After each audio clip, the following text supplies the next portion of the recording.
Hello, and welcome back to Complementary Colors, a show about all what happens behind the scenes in the world of commercial interior design. I am Casey Key, and today I am joined by Melissa and Cara. Hello. Hola. And they are my two amazing colleagues. And today we have a bit of a fun episode. I think you're going to see a spicier side of all of us as we dive into the technical term, the culture identifying language, or just buzzwords we are sick and tired of hearing. Are you guys ready? I'm ready. So ready.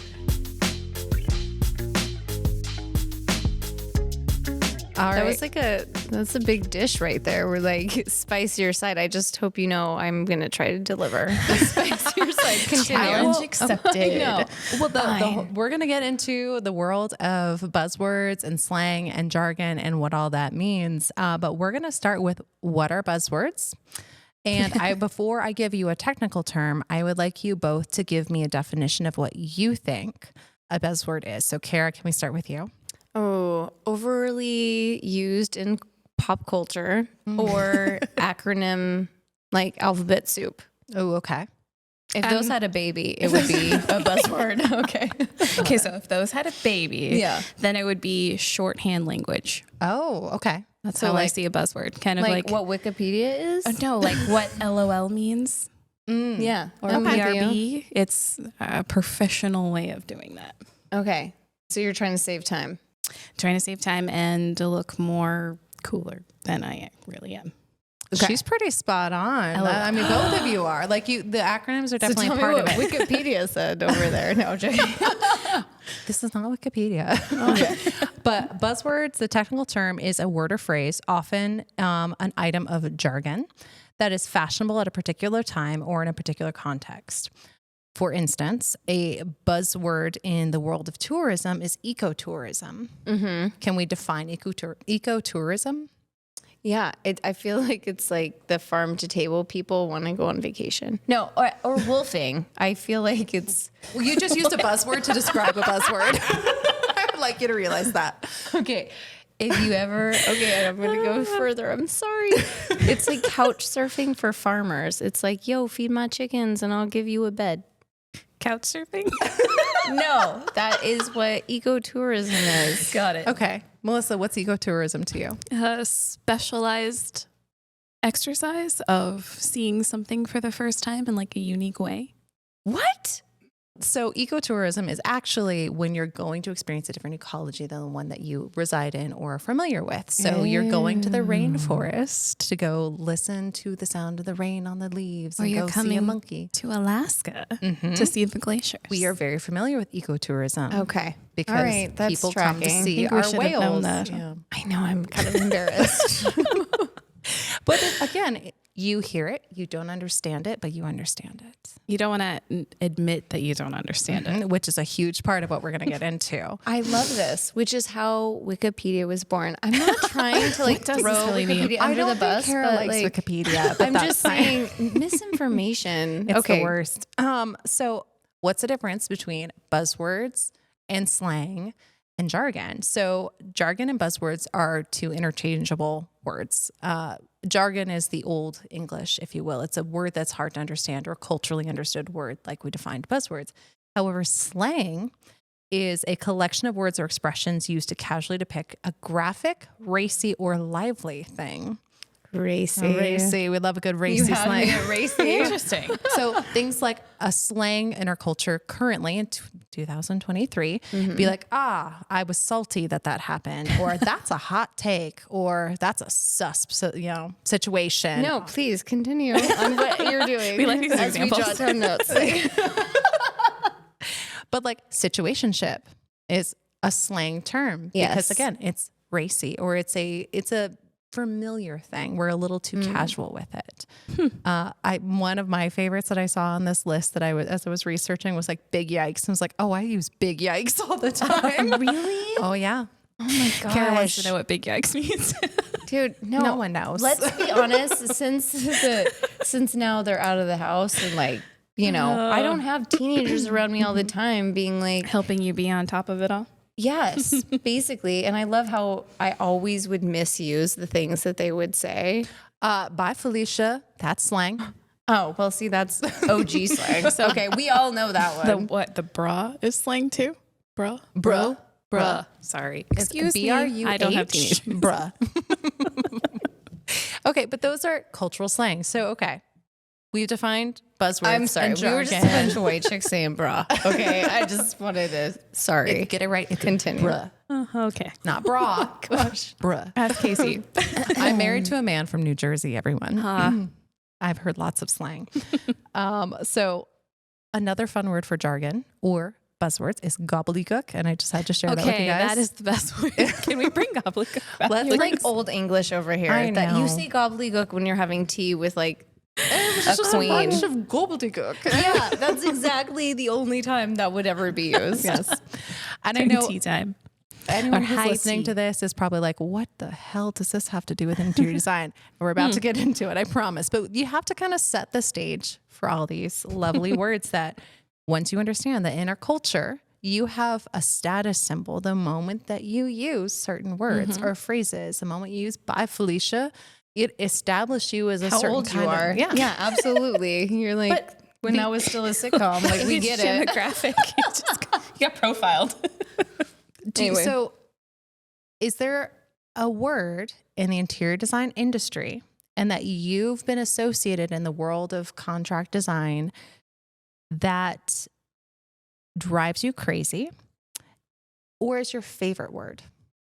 Which one's first? Drive you crazy? Either one. Go for it. Okay, what drives me absolutely crazy I'm ready. in the contract world? Feng shui. Ugh. Really? You get that? I get Who's it. saying feng shui to you? The same people saying bye Males? Felicia. Males in the military. Wait, what? Wait, I'm I so know. I'm confused in just as so many confused as ways. you are. Okay. I'm like, wait, you, sixth time. Noted. Feng shui. That many times? I was going to go so basic. Accent wall. Can you just, I mean, I almost said, can you I'm just going to whisper that over here. I mean, That's off camera. No one needs to see that. man. PLAM, Oh, yeah, you're using acronyms there. BCT. Both of those like make my heart hurt. Can you guys define that for our audience just so no one feels left out? Plastic laminate is the surface that looks typically like wood, but it is over like an MDF surface and makes your cabinetry. So that like slippery surface that you know is not natural and it makes you feel weird, but it's so cleanable. That's PLAM, plastic laminate. LVT, luxury vinyl tile, AKA I'm toxic and awful, but because Home Depot and Lowe's have made me like so affordable, it is like the way you see your wood I look scratch flooring. easily. I peel off the floor. I'm subject to UV light. So many things. So you went straight for the acronyms, which is another part of buzzwords and jargon. That's a huge aspect of it. That's like one of the, You have to know my language to know what I do. which again is a status symbol. And it defines like an industry and like you're part of the in group. Did you feel that when you were Gross. getting in the industry, did you ever feel like you had to learn a new language? I had no idea what PLAM was. That's for sure. Yeah. The first time someone said that, I was like, please explain. What is this? You know, with me, it was like the opposite side of that is I noticed when I would use words like casework that people were like, what is that? And I'm like, man, that was an unnecessary boundary in our communication just now. I could have said cabinetry, you know, and instead we use a word and I don't know if we're trying to like psychologically elevate ourselves and like, I'm an expert, but it's just a boundary that makes a conversation longer that then doesn't really help our end game anyway. Well, it is casework. A cabinet is part of casework. So it's an education game. Right. If we want to teach them language as we get to their functional use. Which it's, I mean, you're always learning new language. There's a certain aspect of buzzwords and jargon that's like, how can you truly explain something in a efficient manner without using them? And it's hard. If you're talking to other design professionals, it's easier. It's an easier way to do that. Before we get into like the meat of this, I want to play a quick game with you guys. So you I like ready? games. Okay. So I've compiled a list of a lot of different. You should, anyone not watching on video, look at the video right now. She 5 has sheets compiled of paper. She's trying to intimidate us. I'm establishing dominance. Done. No, so I have a list of design specific acronyms, jargon, gobbledygook, pick your poison, as well as some even just working in an office things that are establishing boundaries for those who don't work in our world. And I want to see if you guys recognize it, have heard it before, and can define it. So we'll kind of go through these quickly. So like, give me a quick like yes or no if you've heard it. Okay. And like, think you could define it. And like, we don't have to get into the definitions real quick. Just give me a yes, yes, or no, yes, whatever it is. Okay. Let's go. Bespoke. Yes. Yes. Okay. Huga. Yes. Yes. Although a little bit different of a pronunciation. That's just a little differently. It's Finnish, right? Like Swedish. okay, sorry. Huga. Yeah. Okay. It's Huga. Oh, see, I've been saying it wrong for years. But I yes. listened to No, it. it's not hug. Okay. But I listened to it so many times on the way over here. I'm pretty sure. I believe you. I've Huga. just been saying it wrong for very many years. Okay, yes. Hierarchy of needs. Yes. Yes. Contrived patina. Contrived? Contrived patina. No, just patina. I'm half. Cara, you should know the contrived part because you use this all the time. She uses patina all the time and wabi sabi.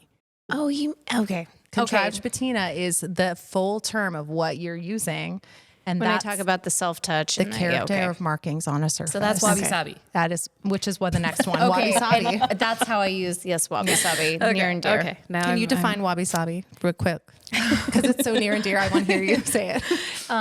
So it's the naturalized patina of something that gives it character, but also gives it like comfort. I like that.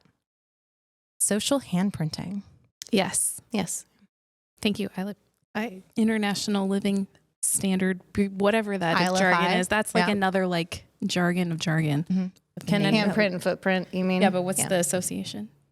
Of a handprint, social handprint. Oh, I'm sorry. It's your carbon footprint or your handprint. There you So a footprint is the markings that you leave, and then a handprint is what you give back. Okay. And again, I'm You're- boiling. Yeah, as you should. So we're gonna continue a little bit, and then I'm gonna button this up. I know we're kind of going real quick, but red list free. Yes. Yep.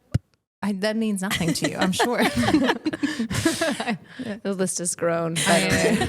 I know. Living product, Yes. carbon neutral, Yes. design equity, Yes. age in place, Yes. I'm just nodding. I'm sorry. Yes. Yes. product rep. Yes. Oh, that is jargon, isn't it? It Yeah. is.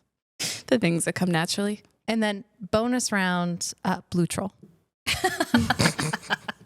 I have heard this one, Casey. It's a Casey. Oh no, it technically came from a lovely Pat Craft rep. Yeah, it did. So Blue troll. Blue Absolutely. So anyone who isn't in the industry, do you think they would understand those things? No, I don't. Nope. Do you think Maybe like 10% of them, if they know us. They've heard us talk before. if they're Maybe. directly within our friend group, they might.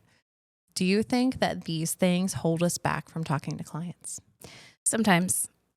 I definitely think that we have to start from an educational mindset of knowing that we're not, that we're walking the walk. So we don't need to be pretentious and use some of these words. We can describe it in a different way, but sometimes it's part of our language, like PLAM. So Right. sometimes I catch myself like, wait a minute. I know you don't know what that is, so I'm going to correct myself. Just like you would if walking in a hospital. They have so many different acronyms for those things in like the finance world.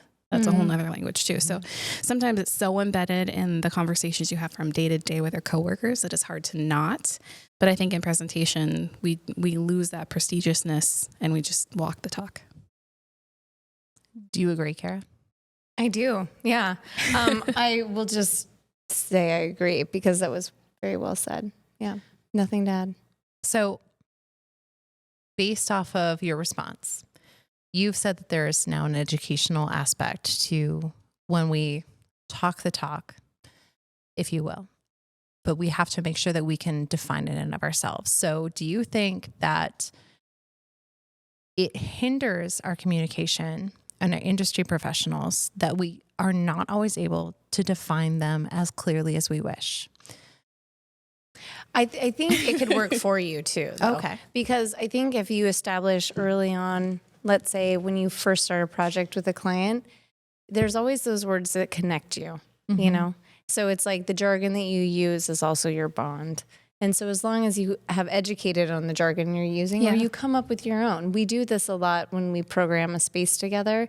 You know, instead of saying the break room, we'll say the family room. You know, instead of the office, we'll say these are your focus rooms or your team rooms instead of a conference room. So then you make your own jargon together, which then almost solidifies a bond. That's a good point. So you make your own language, Right. and So your own jargon culture, could if be you will. used to tie a people, which I think is really what culture has tried to do, you know, is tie, whether that's, you know, demographically, generationally, you know, jargon was made so there was an in and an out crowd. Yeah, that's a good point. There's a status, the hierarchy of Right. And it's weird. It's not Social always status. even like a hierarchy as it is like an inner circle, you know? Well, what's so funny is you guys keep like knocking on the door of the research that I did. I'm like, you guys are brilliant. It's fantastic. Because I did some deep dive research into the psychology of jargon, especially when it comes to design professionals. And the two articles that I read in particular were, if people want to go look them up, they're from the Columbia Business School, specifically Professor Adam Galinsky, I believe. He wrote both of these articles. He wrote a full article and then he co-wrote another one. I want to give credit where credit's due. The two articles were The Hidden Impact of Jargon, How Language Reveals Status and Intentions, as well as Compensatory, let's see if I can say it. Compensatory. Yep, that's right. Communication. not a buzzword. I know. This is the high language. So he is quoted in one of these articles, I believe the first one. He says, "We use jargon when we're feeling insecure to try to help us feel like we have higher status," which is the same way that someone might wear a fancy watch or drive an expensive car to be viewed as like higher in society. Right. Which is what you guys are saying. Take me seriously. Yeah, take me seriously. I know to throw around PLAM. I know to throw around, it's a gyp wall or like. Or bring it back to like, not ageism, but like a class of like in and out when it comes to like a social meaning. Like to use jargon, I don't know how many times a week I'm corrected on like, or like I give the blank look on not knowing like a social jargon. And then someone's like, let me break it down for you, you know? So I think it goes beyond industry. It also goes to different layers of like social ecology. Which is funny that you say it was ageism, because Galinsky goes on, he says, when you're younger and you're using jargon correctly, it lets people know that you understand. However, as a leader or a manager, it makes you less of a visionary. And I wanted to say, like, let you see how you guys felt about that. Well, I feel like we should take a poll in our firm because It doesn't say that you're not relatable. It doesn't mean that you're not a good manager. But because are you, I use the word dope a lot, does that make me not a visionary? You know, I'd like to take a poll as I'm like scanning the room. buzzword? it's slang. Okay. All right. It's But slang. still, you know, I'm just wondering, like, if you're using like a certain vocabulary that then defines you as not a visionary, I feel like there's a very small window of what they're defining a visionary as. Well, I would say that per this article, but per what this study found, it's not that you're using a particular vocabulary. It's that you are able to clearly and concisely state what you think without relying on cultural idioms / gobbledygook That would make / sense. jargon. You're walking the So talk. that makes you a visionary. Okay. I track with that. I appreciate that. So if you're going to hear a speaker and the whole thing, it made me think of this lovely video that Melissa sent me about Zoom meetings. And this guy does a fake Zoom meeting in this video. And he basically starts with like, yeah, glad to see everyone's here. And let's do a quick roll call. Hope everyone had a great weekend. Let's, just break this down We're real going to quick. double down. Double We're down. gonna, let's do some housekeeping right now. And like 8 minutes in. Yep. Yeah. 8 minutes in, nothing has been said. So if you were going to go see the next new amazing TED Talk and that's all you heard was cultural idioms and jargon and gobbledygook and you understood, but you're like, nothing new has been said. Would There you you think go. that person was No, they'd become a meme that we. instant internet meme? At 3 a.m. Yeah. So would you agree, Melissa? I know Cara got a chance to respond, but would you agree that if you heard someone using primarily jargon, even if it's industry jargon that you understand, would you view them as less of a visionary, not necessarily a bad manager, but Yeah, no, I would, because you don't need to have all of those buzzwords to actually, it's like more confusing because the buzzword is the shorthand to me. So if you're saying collaboration, you're meaning teamwork on another level. So I have to like really dissect what you're saying to understand what you're saying. And that's not a visionary. no, it's someone I shouldn't have to dissect what you're saying. I should be inspired by what you're saying. and that anyone could come off the street and suddenly feel passionate about what they're talking about. Or you just shut down and you go, okay, that's another level. I'll get there someday. So before I continue with the research, one thing that makes me think about is Cara has done this really well. And I've seen her be, and you've witnessed it too, of when she goes on this beautiful tirade of red list free. Oh, and she unleashes her passions. Oh my gosh. But all of a sudden you introduce a jargon, you introduce a buzzword of red list free, which I'll let you define here for our audience real quick. But then all of a sudden you say, here's this years of research and here's all of this passion. Here I'm about to tell you everything that I've ever learned about this. In the same way that Melissa talked about like unlocking the educational aspect, like you get this opportunity to suddenly hop on your soapbox and inform people. And I wanted to like pass it to you now to like To soapbox? to define it, but also like talk about why it's important for you to define that for people. Oh, well, okay. So the EPA defined Environmental Protection Agency. Welcome to our industry. And do it without buzzwords. Our government There you go. has defined, and at one point it was in the 600s. It's grown 700. It's grown, but there's a list of chemicals of concern, and why they're concerning is because they cause harm to the human being. So whatever it's your endocrine system or different systems of your body. And there's some chemicals on this list that society has deemed worthy to like know very well. So formaldehyde is one of them, added formaldehydes, because that's also naturally occurring, and like asbestos. So I think we've all heard of these things and how they could cause cancers and they do harm our bodies, but they've been put into building products. So there is a plethora, hundreds of them that have then been not diluted, but categorized down even further by the International Building See?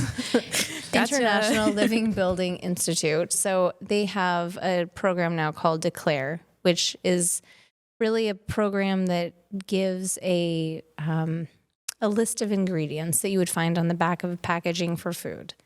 That's a great analogy, to where you can see what chemicals are actually in these products. And you don't need to know what the products are, all these chemicals, but it identifies for you which ones are harmful.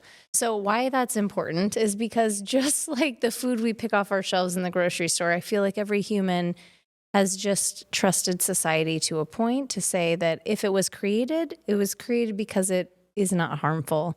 And that's just not the truth. Yeah. And so I think that there has become this level of concern with transparency of what is created, and then giving consumers a choice to partake in that or not. And so obviously when it comes to wanting to protect people you love, you want them not to be eating poison or touching poison. Or so again, soapbox tried to distill it, and I still used EPA. But anyway. I like to make a point though. Please. So when when jargon, gobbledygook, all that good stuff is used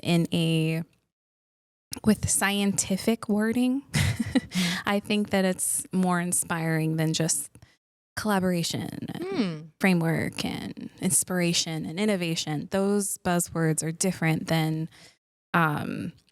chemically like red list free. I mean, that is something that you can literally look up that has a purpose, not is short for something else.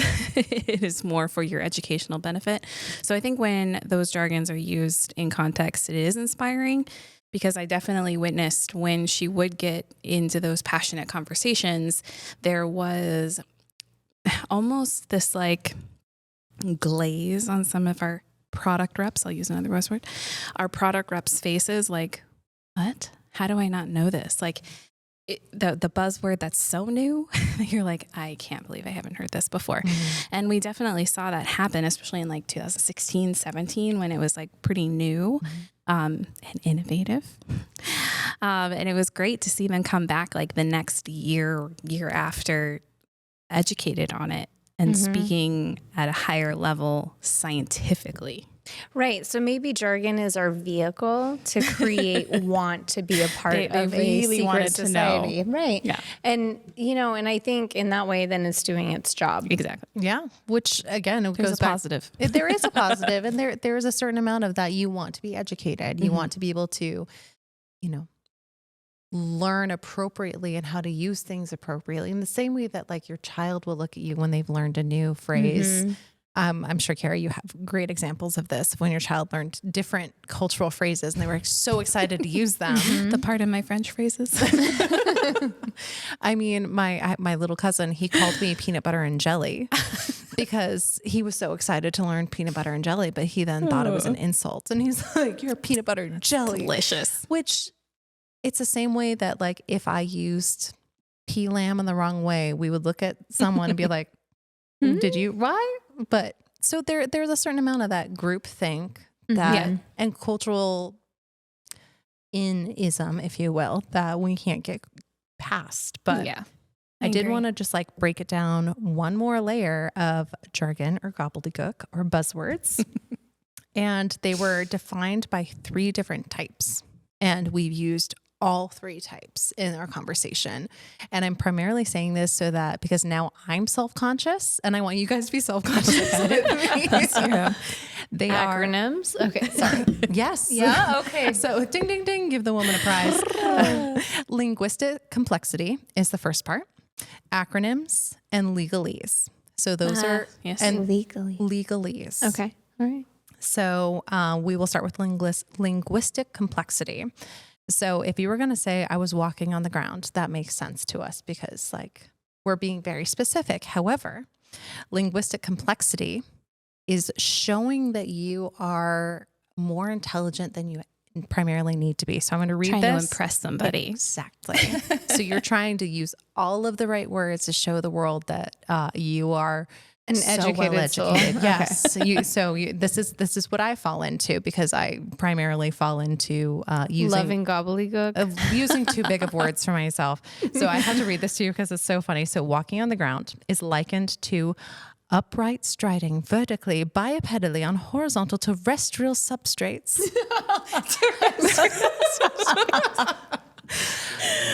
Dude, I did. Can you use...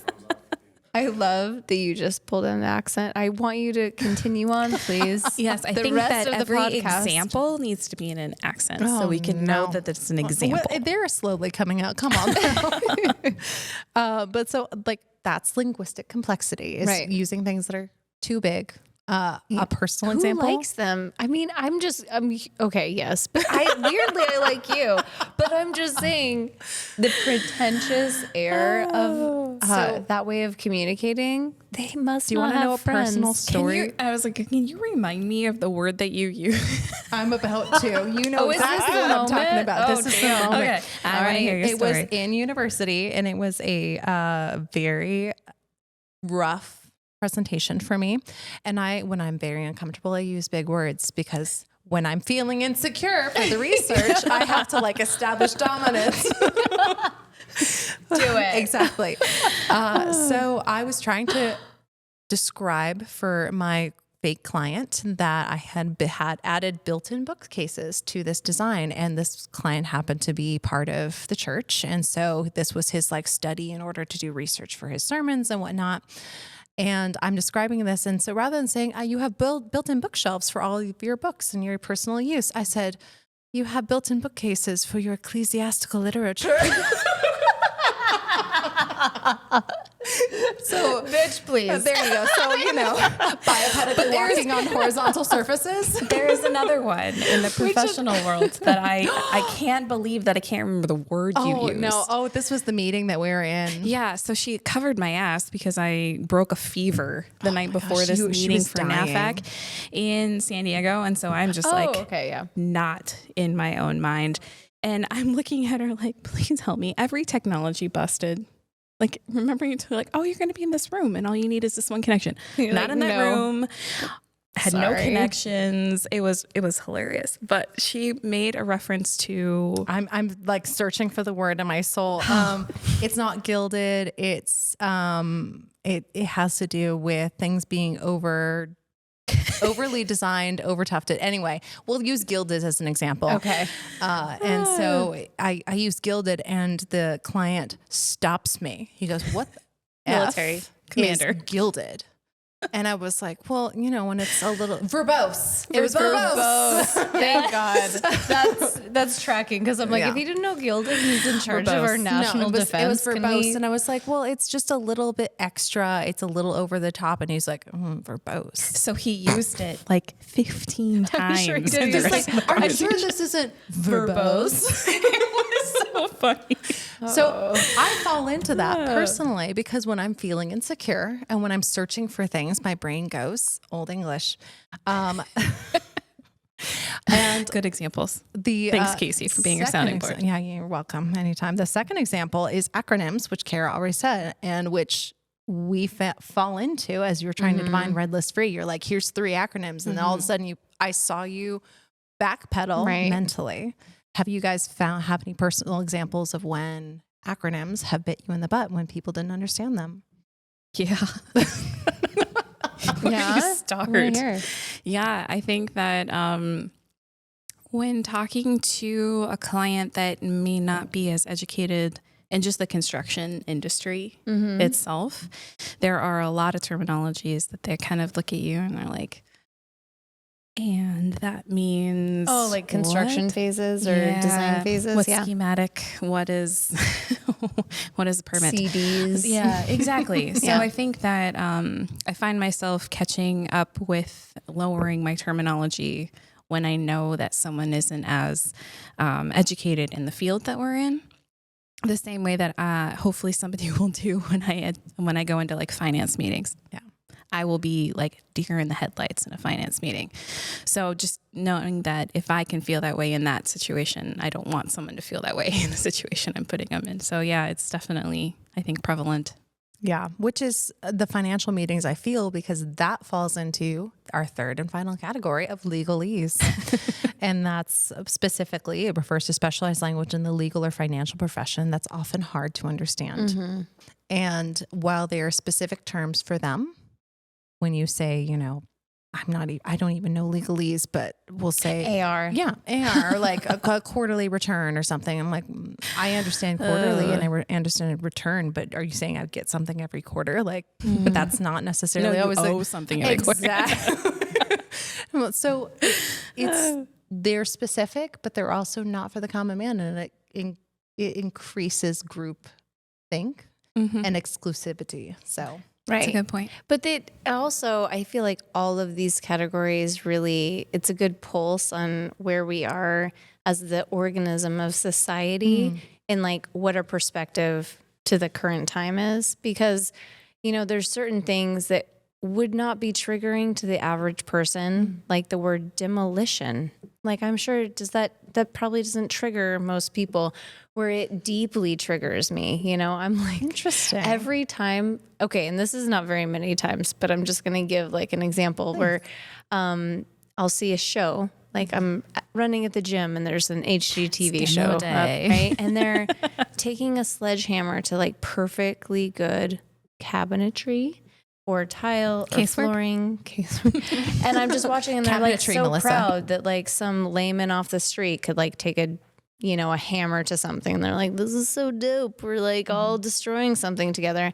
And I'm sitting there thinking that could have had a life, and it's like, so like demolition just in our industry in general is extremely triggering because I'm like, it just shows that we don't have a circular economy, that we think the second we don't have a use life for it, that it has no use life, and no one can see that those things could have been reused if like they were deconstructed more so than just destroyed and recategorized with a circular life. So it's weird that it's like, oh yeah, the more like buzzwords are around like those things, you can just see that, again, it's a very polarizing example, sorry, but I would just say it gives you a good take on where society is accepting that we are in a given time. And I think we've established with, some research and with even personal examples that all jargon and all language can be polarizing.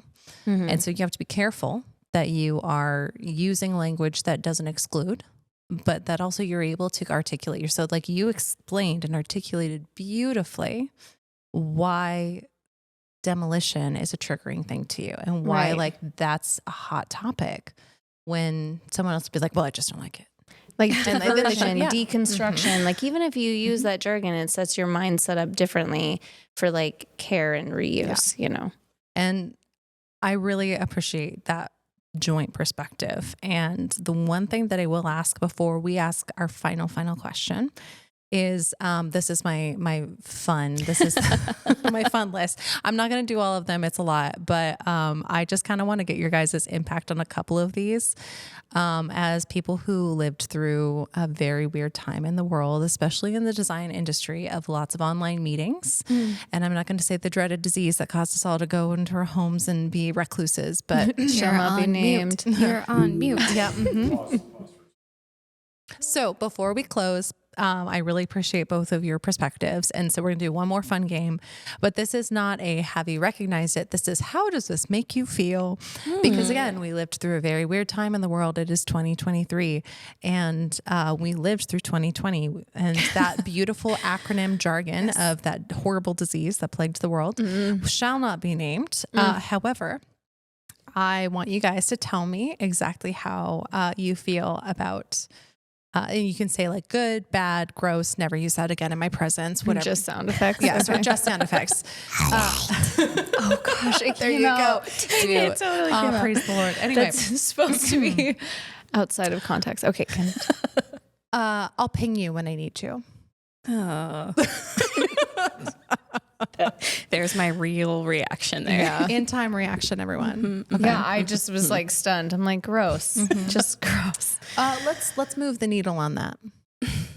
God, I know that guy. Really traumatizing. I know that guy.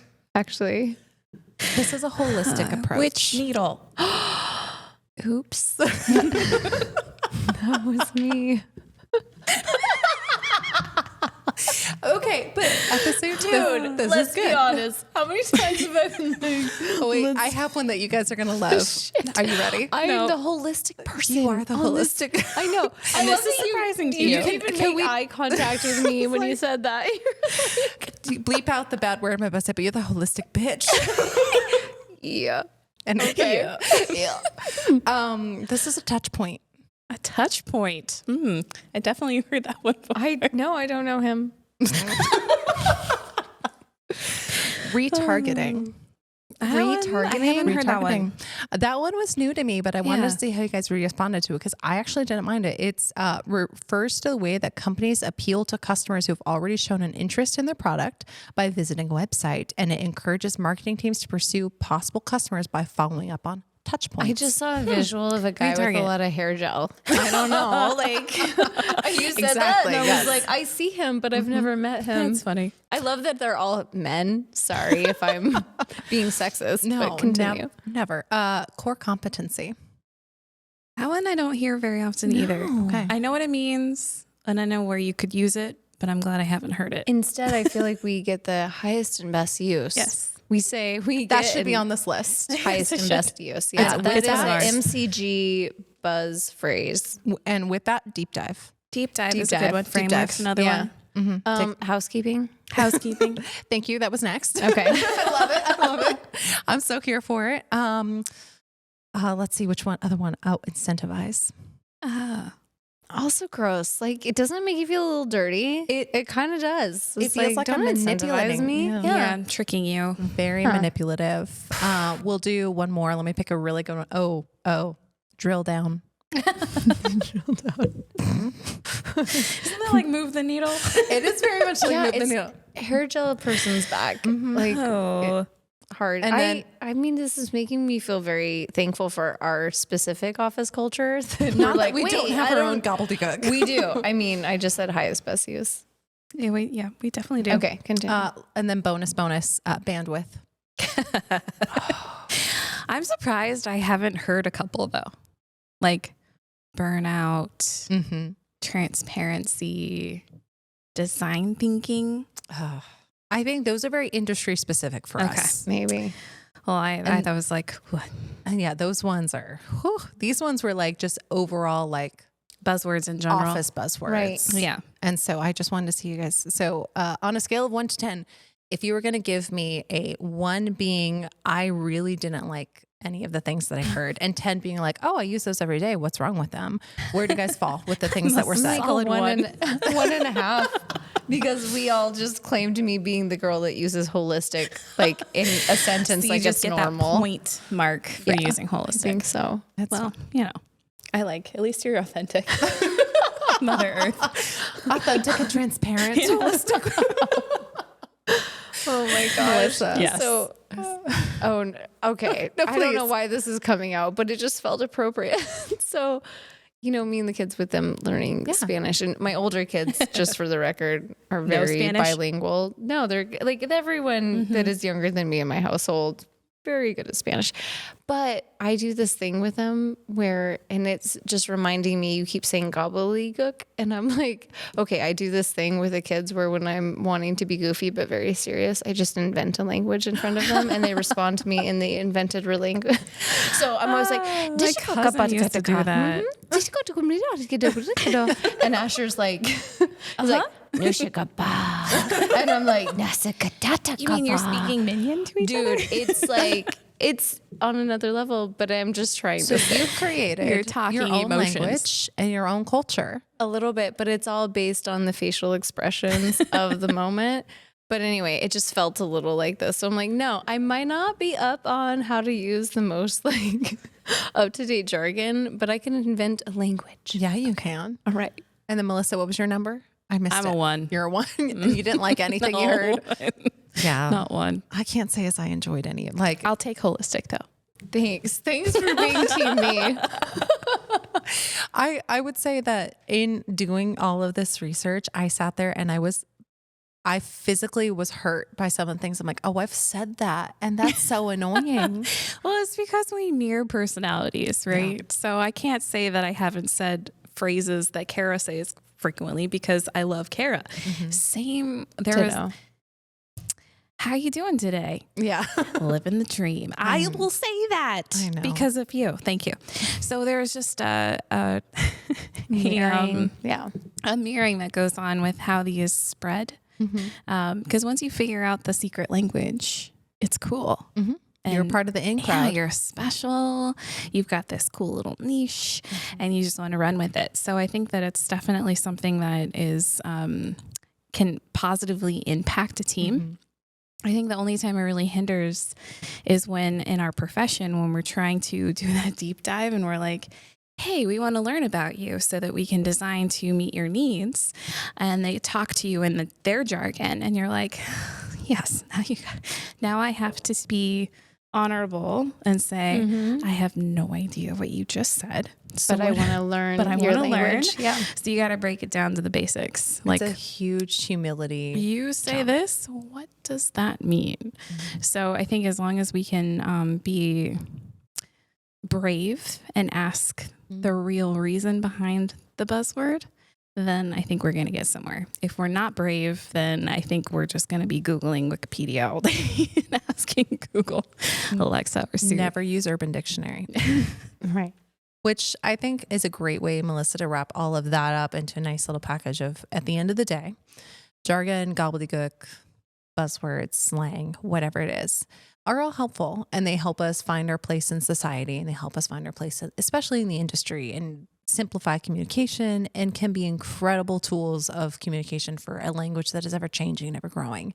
However, if you're using them to exclude, if you're using them to become elitist, if you're using them as a status symbol, they're never going to benefit you. They're never going to benefit those around you, and they become hurtful and exclusionary. And I think as long as you go in with a willing heart to be educated or to educate. And to just understand. Amen. And I think that Cara gave us great examples of that. Melissa gave great examples as well. And then we will finish with my last question, which is this one. I always have to finish with, like, if you could put it out into the world and have it your way everywhere, you're queen of the universe for a moment. So we're going to finish with, if you could eliminate a buzzword or industry jargon from our vocabulary as designers, what would you remove? Can it be the same answer as you started with? Oh yeah, absolutely. It I can. freaking hate feng shui. I'm sorry. Just tell me you want it to be welcoming and functional and meaningful. That's all you have to say. You want to feel good. Deal. Okay, I would say only because it's misused and it's not used for the time period that it was like established in. I would like people to stop misusing the word modern. Ooh, that's actually a really good one. Yeah, unless you were talking About mid-century, modern, There's a and lot of the levels time of modern. period, Yeah, versus you know? postmodern versus modernism. Yeah. Right. You just want it to be clean. Right. And so Simple. then if you want to just say trendy, and the last thing that I just saw On Pinterest. just say contemporary, because that is what it is. It is like the most current state, but people are misusing that word. How about modern contemporary? Okay, that also just makes me, I know. I had to. Sorry. That reaction. Mine would be resumercial, guys. Resumercial? Yeah. Tell me that that's used, because I've never stopped. Cara, you went to Totally NeoCon this last year. They said it all the Resumercial. time. Yeah, they want disappointed. residential feeling in the constant. commercials. I blacked out. You should when black they out. It's said horrible. resumercial at NeoCon, you were supposed to be Be like, Cara, it's awful. Stop smiling. Okay, resumercial. Resumercial, it's gone. I give you my vote as well, because resumercial is It's terrible. Don't It's hybrid Blue Troll things is that fun. don't Resumercial's hybrid. awful. yeah.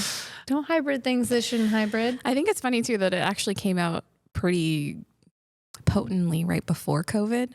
So now Yes. post COVID, it's like, I really get what you were trying to say now, especially when we like You want your reframe home break to be in rooms the as like the office. kitchen and things Right. like that. So we get it, and there's science behind it, but it doesn't need to be resumercial. Okay. And then the last thing. Okay. What is a non-industry term, something you've never heard used in the design world, that you wish was a buzzword? That could be something like empathetic design. You can make up something. I like, if you could create a buzzword, create so much something. pressure. And you know what? And if you don't have an answer, you can take a moment and, that's fine. But And they'll edit it down. Okay. exactly. So Walk it I out. want you to create a buzzword that you wish was used on a daily basis in the interior design world that everyone knew. Okay, I'm just going to go very descriptive. And Go it's for just like a word I love to use. And shorthand, longhand, either way. Go for it. Rad or radical.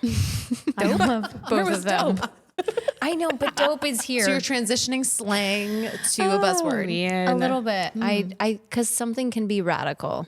And I like can. that. I like that something is, it jolts you in a very real and aggressive way. Mm-hmm. It's radical. And this is like pressure. No I'm pressure. gonna go with an embraced aesthetic. How about that? Okay, all right. A defined, Okay. embraced aesthetic. Excuse me. We're going to say it that right. you have taken this aesthetic and you have loved it. You've gotten that wabi-sabi, everything that you need, and you've embraced it in its totality, and you've given it your aesthetic.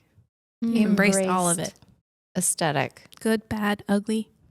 You heard it here first, folks. Embraced aesthetic. Hitting first 2024 NeoCon. There you go. Yes. Steel case, in case you're listening, embraced aesthetic. The new color of the year, embraced. Oh, check us out at NeoCon. We'll be Level there. 1. Yeah, right. Thank We you. need to drop that later. Honestly, we should. Ladies, thank you so much. no. Oh. You do not Oh my get gosh, I didn't. Yeah. I need your kinda buzzword. I gave mine away, empathetic design. Okay. Which Empathetic design. I think that too often designers get caught up in their view of the world and something and a great idea they had, and that almost like narcissistic, like I came up with this beautiful thing for you. But at the end of the day, I want people to sit back and be like, no, it's not me. It's never me. It's always client. And like sometimes the client doesn't know, but you should get in the client's head so much so that this is an empathetic design, that I became you. And I understood your needs before you asked me for them. And I think that that's something that the industry has always strived for, but not in so many words. That's a really good point, because we do have to put our ego aside Oh gosh. to take on what the client's vision truly is. Because those that, I mean, yes, they can be very famous and be hired for their aesthetic and for their ego. But in reality, good design is designed for the person you're designing for, not yourself. Amen. Empathetic design, people. Beautiful. Well, you heard it here first, ladies and gentlemen. The 3 next buzzwords of the interior design community. Ladies, thank you so much. And again, give us a listen, give us a follow. We're so happy that you've joined us. And we look forward to hearing you and seeing you, hearing from you. I think we should take some questions eventually. Yes, please. Can you guys drop some questions? Yeah. What do you want to hear about? Or topics. Drop some topics. Ooh, yeah, we have some spicy takes on things. We love some research opportunities. So anything you guys have for us, we love to hear them and love to hear from you. And until next time. Thanks, Casey. Bye. Complementary Colors is a production of MCG Explore Design, an architecture and interior design firm located in beautiful Anchorage, Alaska. If you'd like to hear more future episodes, be sure to subscribe to Complementary Colors wherever you find podcasts.